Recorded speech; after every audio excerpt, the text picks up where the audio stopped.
एक अनपढ़ माँ का त्याग। एक निम्न वर्गीय परिवार के एक लड़के ने 10वीं की परीक्षा में जब 90% अंक प्राप्त किए, उसके पांव जमीन पर नहीं पड़ रहे थे। वो उछलता कूदता अपने घर गया।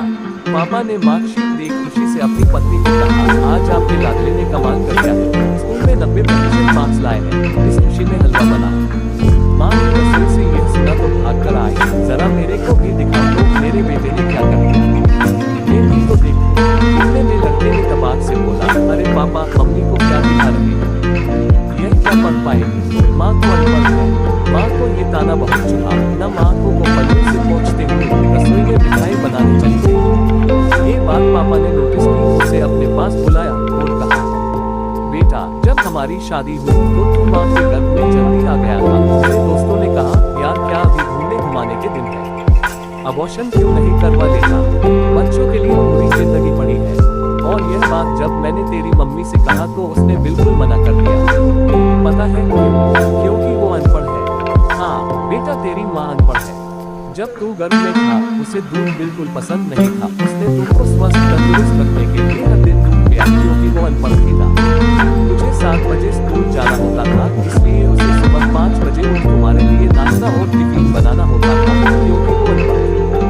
जब तुम रात को पढ़ते पढ़ते सो जाते थे, वो आकर तुम्हारी कॉपी किताब बस्ते में रखकर तुम्हारे शरीर को चादर से ढककर सोने जाती थी, क्योंकि वो अनपढ़ थी। बचपन में तुम जब भी बीमार होते, रात रात भर तुम्हारे सिरहाने बैठी जागती रहती थी, फिर सुबह के काम में लग जाती थी, क्योंकि वो अनपढ़ थी। तुम्हारे खिलौने, बैट बॉल और ब्रांडेड कपड़े दिलाने के लिए खुद 2 साड़ी में साल निकाल लेती थी, क्योंकि वो अनपढ़ थी। तुम्हारे स्कूल के लिए पीहर जाना छोड़ देती, रिश्तेदारों की शादियां अटेंड नहीं की, किटिया भजन पार्टी इसलिए अटेंड नहीं करती क्योंकि तुम्हारी सुविधा में कोई कमी न रह जाए। और बेटा, तुमने 1 मिनट में माँ के जज्बात तार तार कर दिए।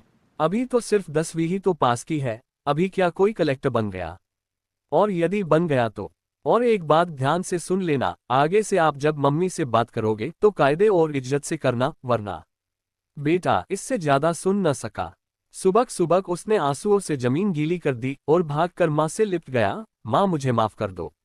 माँ ने अपने पति के आखिरी शब्द भी सुन लिए थे। उसको अपने पति पर गर्व हुआ। अब गुस्सा काफूर हो चुका था।